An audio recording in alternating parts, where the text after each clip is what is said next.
안녕하십니까. 오늘은 해양광자 수요일엔 바다톡톡 본 강연을 맡은 한국수산자원공단 백상호라고 합니다. 오늘은 여러분과 물고기의 산란장 조성과 바다숲이란 주제로 같이 이야기를 해보려고 합니다. 이 주제에 대해서 여러분과 말씀을 나누는 과정에서 많은 어떤 국가에서 하고 있는 사업에 대해서 소개를 드릴 거고, 그 사례에 대해서도 말씀드리겠습니다. 우리나라에는 수산자원이 있습니다. 여러분, 수산자원은 뭘까요? 해양에서 생산되는 모든 자원을 수산자원이라고 표현을 합니다. 예를 들어서 우리가 먹고 있는 물고기, 그 다음에 바다에서 생산되는 해조류, 해초류, 예를 들어서 미역, 다시마 등 모든 자원을 말씀드릴 수 있습니다. 그런데 이 자원이 매년 점점 감소하고 있습니다.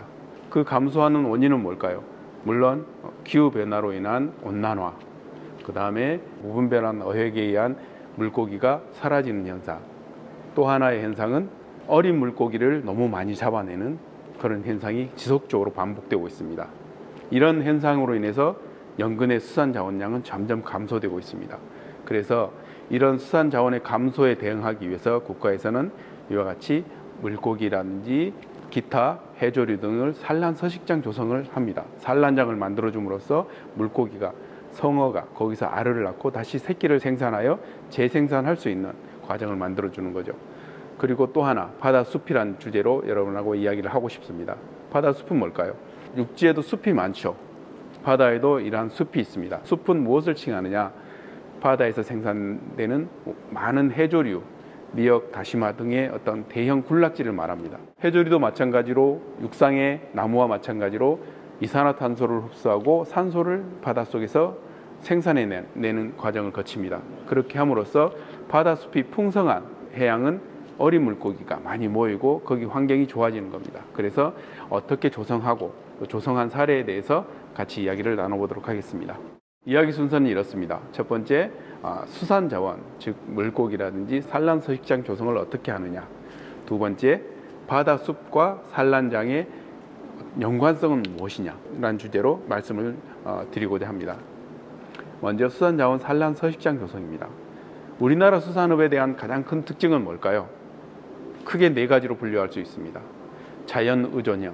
자연의존형은 계절적인 변동에 의해서 어획량이 틀리고 어획되는 물고기가 틀리고, 그래서 불확실성이 굉장히 높은 산업이라는 거고요. 두 번째는 정부의존형입니다. 모두가 사용할 수 있는 공유재인 바다에서 수산자원을 포획, 채취하는 산업으로서 정부에서 규제와 지원이 수반되는 사업이죠. 또 하나는 노동집약형이라고 표현할 수 있습니다. 이 노동집약형은 어부들이 어획활동을 하면서 배를 운전하고 그물을 놓고 고기를 잡고 그 잡은 고기를 판매해서 생산하는 모든 게 인간의 힘이 필요하다는 겁니다. 그래서 인간에 의한 재해율도 굉장히 높은 그런 사업이 되겠습니다. 또 하나는 복합산업형입니다. 어업 활동 자체는 생산, 가공, 유통, 판매업까지 1차부터 3차까지 전체 아우르는 사업으로 굉장히 복합적인 구조를 가지고 있다는 거죠. 그런데 아까 말씀드렸듯이 우리나라의 연근의 수산자원량은 계속 감소하고 있습니다. 1980년대에 170만 톤에서 지금 현재는 연근해가 90만 톤까지 감소하고 있습니다. 연근의 자원이 감소한다는 것은 무엇을 의미할까요? 그렇습니다. 어업 소득이 그만큼 낮아지고 국민의 질이 낮아진다는 겁니다.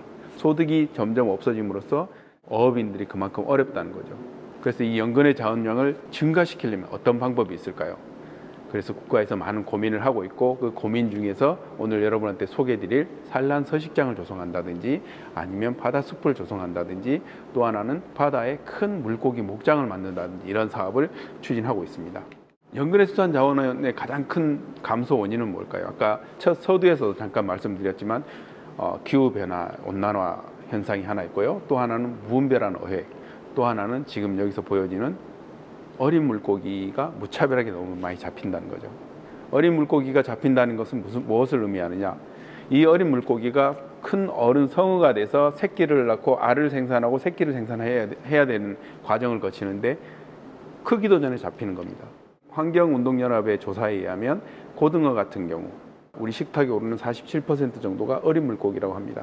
그리고 오징어 같은 경우는 24%, 갈치와 참조기는 무려 90%가 넘는 어린 물고기가 저희 식탁에 오른다고 합니다. 그리고 전갱이 같은 경우는 50%가 오른다고 합니다. 어린 물고기의 기준은 무엇이냐?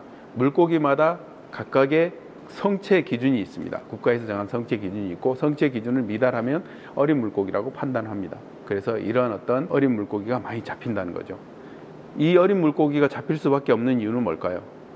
우리나라의 어업 방법입니다. 어업 방법은 큰 물고기 군체가 형성돼 있으면 어부들은 가서 그 물고기를 전부 잡아냅니다. 그러면 그 물고기 안에는 다양한 종과 다양한 크기가 있겠죠. 선택적으로 어미 물고기만 잡을 수는 없습니다. 그래서 이렇게 같이 혼액되면서 어린 물고기가 많이 잡히는 거죠. 그래서 이런 어떤 부분도 새로운 기술을 개발을 통해서 어미 물고기만 포획할 수 있는 기술이 점점 개발되고 있습니다.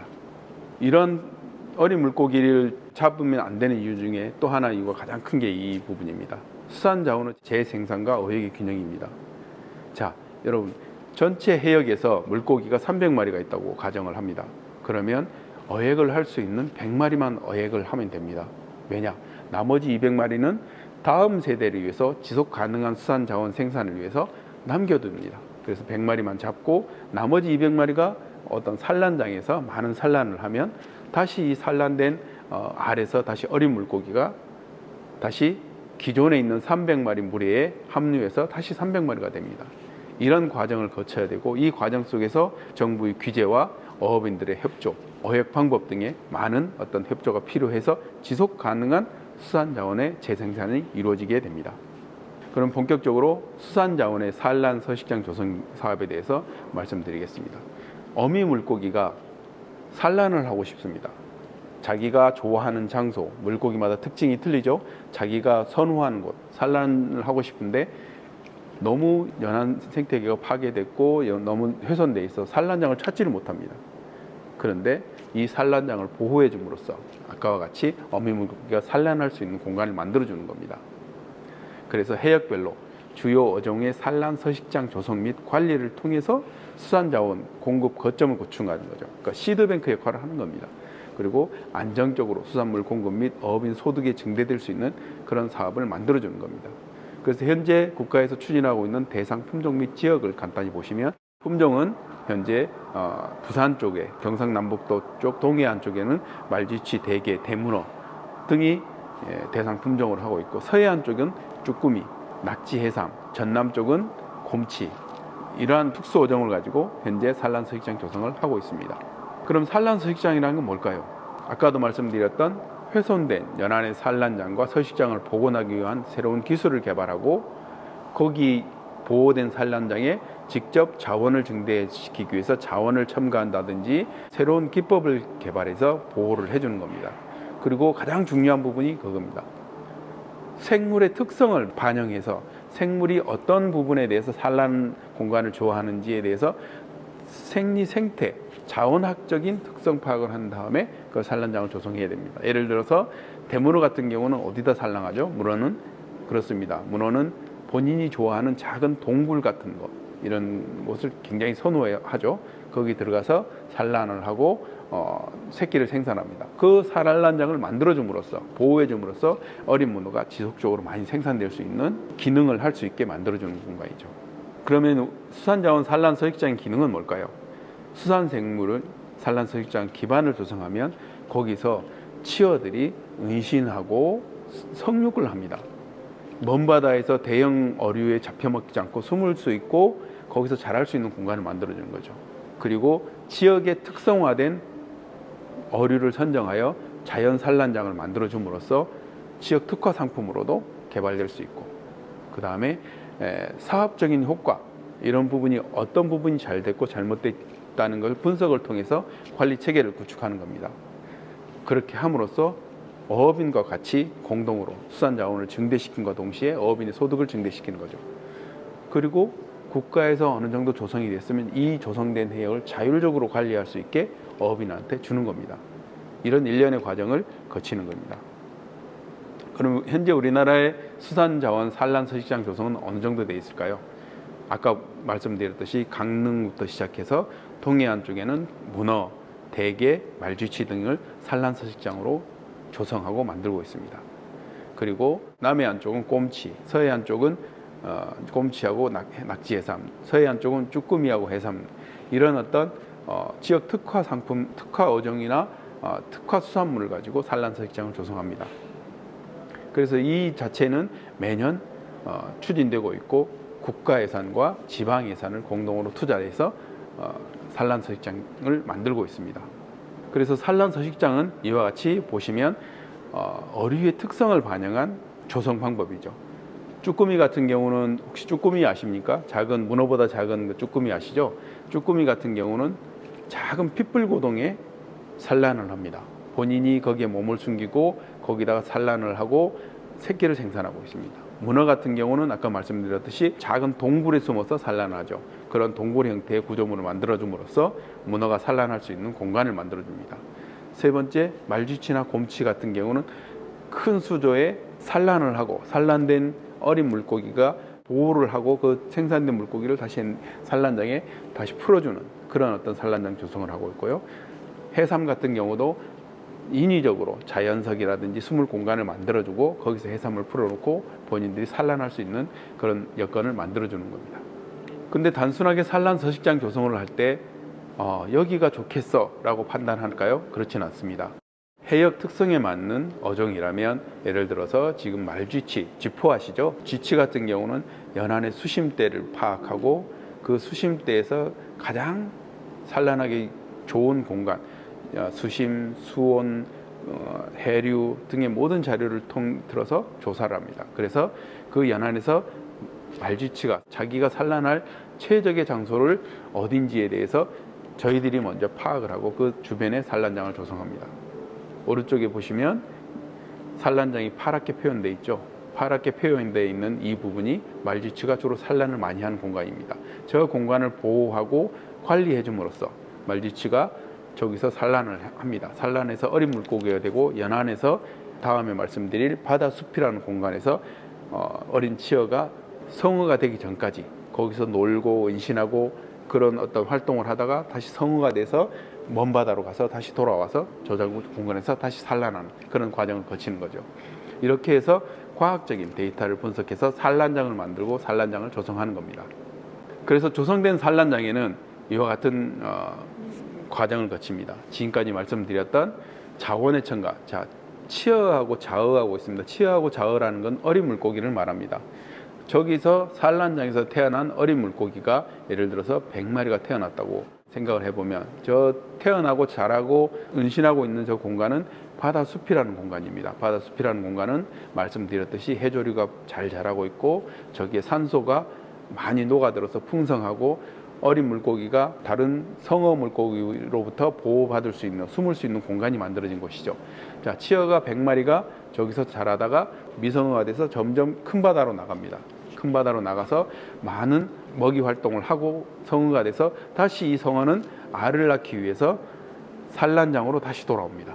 그래서 산란장에서 알을 낳고 산란장에서 알을 낳은 후 자어나 작은 치어가 다시 이런 반복을 계속하는 겁니다. 그래서 자원이 이와 같은 재생산 과정을 거쳐 나가는 겁니다.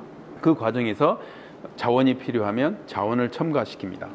육상에서 생산된 어린 물고기를 첨가해서 풀어주거나 그 다음에 난이 자어가 돼서 어민 물고기로부터 보호받기 위해서 산란장 조성 기반을 조성하죠.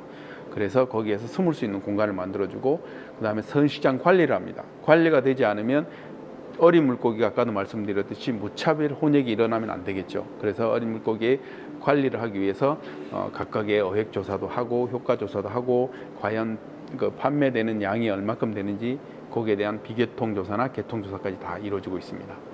이러한 일련의 과정을 거치면서 자원의 재생산, 자원의 증가를 하기 위해서 증가시키기 위해서 노력하고 있는 겁니다.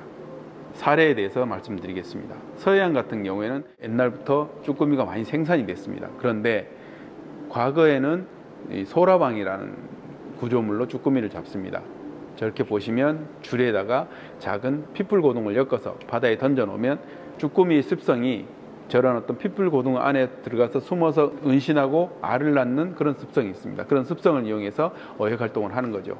그런데 과거에는 80년대나 90년대 초까지만 해도 한 어부가 예를 들어서 쭈꾸미를 잡기 위해서 저 소라방을 10,000개를 사서 넣었습니다. 그런데 최근에는 무려 10만 개 이상을 넣습니다. 그렇게 되면 어떻게 될까요? 그렇죠. 무차별한 포획이 이루어지고 있습니다. 그래서 어미까지 잡아낸다는 거죠. 여러분도 가끔 텔레비전에서 보신 바 있으실지 모르겠습니다. 쭈꾸미를 잡아서 삶았더니 그 머리 안에는 이만큼의 쌀알처럼 빼곡한 알이 박혀 있죠. 산란할 수 있는 물고기를 잡아서 저희들은 그게 맛있다고 먹고 있습니다. 그래서 그런 부분을 어느 정도 관리해주고 산란할 수 있는 공간을 만들어주고 관리해주면 그 자원은 반드시 재생산될 수 있고 저희가 지속 이용 가능한 그런 자원이 될 수 있습니다. 이렇게 해서 쭈꾸미 같은 경우는 저희가 산란장을 조성을 합니다. 그래서 쭈꾸미 금어기를 설정합니다. 그래서 5월부터 설정을 해서 쭈꾸미가 알을 낳을 수 있는 기간에 저와 같이 소라를 바다에 뿌려주고 알을 낳고 새끼가 생산되는 기간까지 관리를 해줍니다. 쭈꾸미가 산란하는 동안은 저 산란 구조물을 훼손하거나 만지지는 않습니다. 그래서 관리를 하고 나서 산란이 다 끝난 후에 다시 수거를 해서 내년도에 또 그 산란장에다가 넣어주고, 그렇게 됨으로써 맨 마지막 그림처럼 저렇게 많은 쭈꾸미의 알이, 저 한 마리가 낳은 그 새끼를 보면 한 립에 약 300립 정도 작은 올챙이 모양, 작은 구슬 모양이죠. 물방울 모양의 알이 약 300립 이상 있다고 합니다. 그래서 한 마리가 생산하는 건 약 300립 이상, 그 이상이 될 수도 있습니다만 그렇게 평균적으로 보고 있습니다. 그래서 저 새끼가 나와서 또 은신할 수 있는 공간을 만들어줍니다. 은신할 수 있는 공간은 이와 같이 낚시나 아니면 기타 어획 활동으로서 본인이 보호받을 수 있는 이런 공간을 만들어줌으로써 어미가 될 때까지 저기서 관리를 하게 됩니다. 그래서 이 쭈꾸미라는 산란 서식장을 조성해서 만든 어떤 효과적으로 보시면 굉장히 높습니다. 초기에 이 쭈꾸미 산란 서식장 조성을 할 때 투입 예산은 약 4억 원 정도 투입했는데 보호하고 관리하다 보니까 그 양은 엄청나게 늘어났습니다. 엄청나게 늘어났고 지역 경제뿐만 아니라 주변의 상권까지 활발하게 이루어졌죠. 그 예로 어업인들은 쭈꾸미를 잡아서 좋고, 그 다음에 일반 낚시객들은 와서 쭈꾸미를 낚시하면서 일정 기간 어업이 가능한 기간에 낚시를 하면서 재미도 느끼고 맛도 보고, 이런 과정을 거치면서 약 4억 원의 예산을 투입했지만 122억 원이란 경제적 이익을 봤던 거죠. 이런 어떤 결과치는 어떻게 나왔느냐? 처음에 쭈꾸미 산란장 조성을 할 때 과연 우리가 산란장 내에 풀어놓은 핏불 고등 안에는 쭈꾸미가 몇 마리나 들어가 있을까? 이런 걸 조사를 합니다. 그래서 인입률이라고 하죠. 쭈꾸미가 들어가 있는 양에 대해서 인입률이라고 표현했을 때 무려 18년도에는 약 33% 정도가, 100개를 깔았으면 약 30개 정도가 쭈꾸미가 거기서 알을 낳고 있는 거죠. 알을 낳고 새끼를 보호하고 있는 거고, 그 다음에 생산된 양이 수협을 통해서 어떻게 여러분 소비자한테 갔는지 예산적으로 보거나 아니면 수량을 보면 이와 같이 약 18년도 같은 경우는 168톤 정도. 또 이 두 가지만 분석하면 안 되겠죠. 물론 계통 분석이라는 게 수협을 통해서 경매를 통해서 나가는 거고, 비계통 분석이라는 게 일반 어부들이 와가지고 지역에 3회로 판매하는, 거기까지 조사를 했습니다. 조사를 해서 판매량이 조성하기 전에 비해서 약 58%, 140톤 정도가 생산됐고 증가됐다는 거죠. 그리고 또 하나 수익을 계산할 수 있는 또 하나 방법은 비계통적인 선상 낚시입니다. 쭈꾸미가 많이 생산됨으로써 낚시객들이 엄청나게 몰려오게 됐죠. 그럼 몰려오면으로써 거기 주변에 숙박하고 먹고 자고 하면서 어선을 임대하거나 이런 주변 사업이 굉장히 발달을 했습니다. 그래서 거기서도 수익이 나다 보니 그 수익을 전체적으로 계산해 보니 4억 원을 투입했지만 122억 원이라는 경제적 가치를 얻었던 거죠. 이렇게 성공적인 사례가 있습니다. 그래서 이런 성공 사례에 대해서는 많은 매스컴에 보도도 됐고, 쭈꾸미가 돌아와서 굉장히 행복하다, 만선이다, 이런 어떤 어민들의 기대가치가 굉장히 높아졌습니다. 이 기대가치가 높아짐으로써 어업인들의 소득이 증대되고 경제적 생활이 굉장히 윤택하게 된 거죠. 그리고 이 자원을 조성하면서 과거에는 모든 양을 중국이나 대만이나 다른 나라에서 수입에 의존했던 쭈꾸미가 국내산으로 전환이 바뀐 거죠. 그래서 국내산이 훨씬 더 많이 수입산보다 생산을 하게 된 겁니다. 그래서 이와 같이 산란서식장을 조성함으로써 많은 어업인들 아니면 기타 주변에 많은 어떤 상권이 형성됨으로써 경제적 수익이 생산되고, 경제적 수익이 생산됨으로써 어업인이 행복해지고, 그리고 자원을 관리함으로써 지속 가능한 자원이 다시 생산되는 겁니다. 이와 같이 산란 서식장을 조성하는 방법과 거기에 대해서 추구하는 경제적 이익, 자원의 재생산에 대해서 말씀을 드렸고요. 자, 두 번째 말씀은 바다숲과 산란 서식장입니다. 여러분도 쉽게 바다숲이라고 하면 이미지가 떠오르시나요? 육상의 숲은 많습니다. 근데 바다에도 다양한 해조류가 공간을 점유하고 있고 공간을 만들고 거기서 어린 물고기 치어가 생산되고 치어가 자라고 성육하는 놀이터가 저희는 바다숲이라고 합니다. 그래서 이번 시간에는 바다숲과 산란서식장에 대해서 말씀드리도록 하겠습니다. 바다숲이란 뭘까요? 아까 선생님도 계속 말씀을 드렸죠. 바다숲이란 바닷속의 그린벨트입니다. 바닷물 속에 녹아있는 산소가 재생산되지 않으면 바닷물이 썩게 되고 뻘이 썩게 되고 냄새가 나고 바다가 한순간에 오염이 되게 됩니다. 그런데 우리나라는 현재 동서남 제주 연안에 매년 갯녹음이라는 현상이 지속적으로 발생하고 있습니다. 갯녹음이란 무엇일까요? 아까 말씀드렸듯이 쉽게 저희들이 방송에서 접할 수 있는 바다 사막화라는 표현을 합니다. 이 갯녹음의 정의는 이렇습니다. 연안에 서식하는 해조류가 소실이 되고 무절 석회조류가 안반을 광범위하게 표면을 덮어서 피복하여 해양 생물이 감소하는 현상이라고 표현합니다. 이 현상이 왜 일어날까요? 자, 첫 번째 그림 보시면 굉장히 해조류가 무성하죠.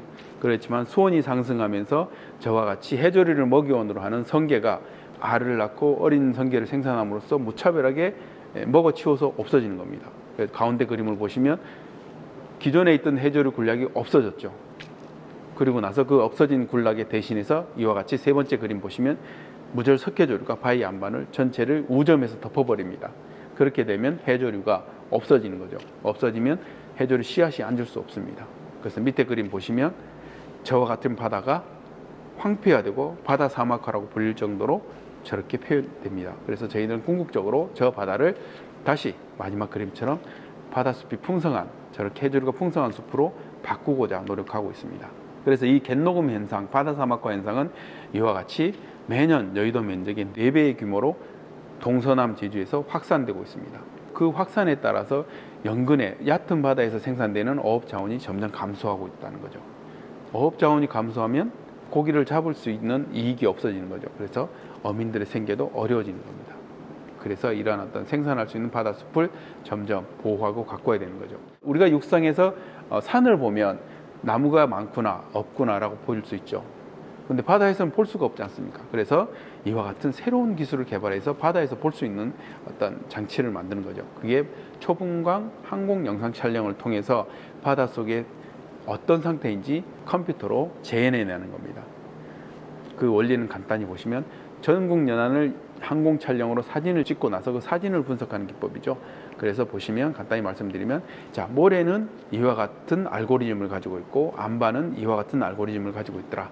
그렇게 표현이 되면 저런 형태의 그래프는 다 안반으로 컴퓨터가 인식을 합니다. 오른쪽처럼 인식을 하면 안반하고 모래하고 분리할 수 있죠. 이런 분리된 과정에서 다시 이걸 3차원 그래픽으로 하면 높낮이까지 표현될 수 있는 거죠. 그래서 갯녹음 현상도 마찬가지입니다. 안반하고 모래하고 분리됐는데 갯녹음 현상이 아까 말씀드렸던 예를 들어서 하얀색으로 표현된다면 하얀색 알고리즘만 분류하면 이와 같은 형태로 분류할 수 있습니다. 여기는 제주도입니다. 제주도인데 보시면 파란색은 안반이고 노란색은 비안반입니다. 그건 이제 사질이죠. 그 안반 중에서도 갯녹음이 진행되고 있는 색깔은 주황색, 심각한 건 빨간색. 이와 같이 전 연안에 갯녹음이 어느 정도 진행되고 있는지 파악을 하고 거기에 대한 원인을 분석한 후에 거기에 대해서 대처를 하는 거죠. 그래서 이런 대처 방법 중에 대표적인 게 이렇습니다. 바다숲은 다양한 방법으로 저희들이 바다숲을 조성하고 있습니다. 이렇게 바다에다가 저연성을 한다든지 씨앗을 뿌려준다든지 그 다음에 어미의 모조 주머니를 매달아서 어미가 그 씨앗을 발산할 수 있게 만들어다든지 종별을 저렇게 이식한다든지 이런 방법을 추진하고 있고요. 또 하나는 바다에 아까 안반이 하얗게 됐다고 했죠. 저렇게 잠수를 통해서 안반을 깨끗하게 다시 청소해 줌으로써 마지막에 보시면 이와 같이 새싹이 다시 돋아날 수 있는 그런 노력을 하고 있습니다. 그리고 이 사진도 마찬가지로 저렇게 성게가 무성한 안반을 성게를 잡아낸다든지 아니면 해조류를 저렇게 심어준다든지 아니면 그 안반에다가 해조류 블록을 넣어서 바다에서는 육상처럼 땅을 파고 심을 수 없으니 저렇게 고정을 시켜서 만들어주는 겁니다. 이게 바다숲이고 저기에서 물고기들이 생산되고 사는 거죠. 선생님이 이 영상에 대해서 잠깐 보여드리겠습니다. 이 영상은 해조류가 어떻게 조성되는지 볼 수 있을 겁니다.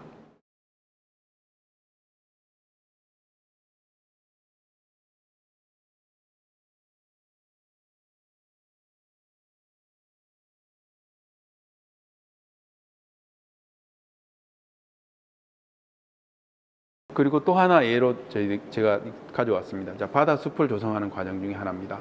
자, 동해안에서 많이 자라는 도루묵이라는 물고기가 있습니다. 도루묵이는 물고기 최대한 20cm 정도 크는데, 이 물고기는 육상에서 보시면 새들은 어디에다가 둥지를 틉니까? 나무에다 틀죠. 이 도루묵이라는 물고기는 어디다 트느냐? 해조류 줄기에다가 알을 붙입니다. 해조류가 없으면 어떻게 될까요? 그렇습니다. 알을 붙일 공간이 없는 거죠. 그래서 이와 같이 첫 번째 사진 위에 보시면 그 알을 붙일 수 있게 이렇게 해조류를 심어줍니다. 그리고 나서 밑에 보시면 저렇게 도루묵이 대규모로 와서 해조류 줄기에다가 알을 낳은 현상입니다. 동글동글하게 보이시죠? 저렇게 알을 낳고 생산하고 저기를 산란장으로 쓰고 있습니다. 산란서식장으로. 그래서 저렇게 만들어줌으로써 도루묵 자원이 풍성하게 다시 이루어지고 있는 겁니다. 이 영상도 마찬가지로 산란하는 과정에 대해서 영상을 준비했습니다. 한번 보시면 좋겠습니다.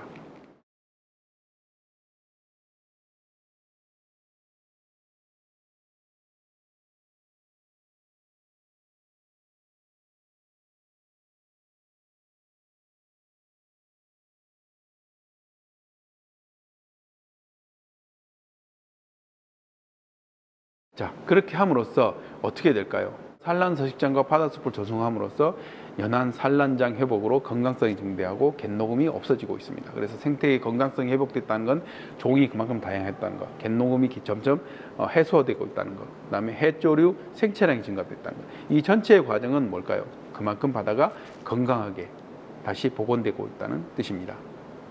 그리고 마지막으로 선생님이 말씀드리는 것 또 하나가 있습니다. 육상의 식목일 있죠? 바다 식목일도 있습니다. 2013년 5월 10일 날 국가 기념일로 제정됐고, 이 바다 식목일이 5월 10일 매년 바다에 해조류를 심는 날로 정해져 있습니다. 그래서 여러분도 5월 10일 날 저희 공단이나 아니면 해양수산부를 통해서 바다 식목일 체험도 한번 해보시면 대단히 좋겠습니다. 이상 여기까지 산란서식장과 바다숲, 그다음 물고기의 어떤 산란장 보호에 대해서 말씀드렸습니다. 네, 감사합니다.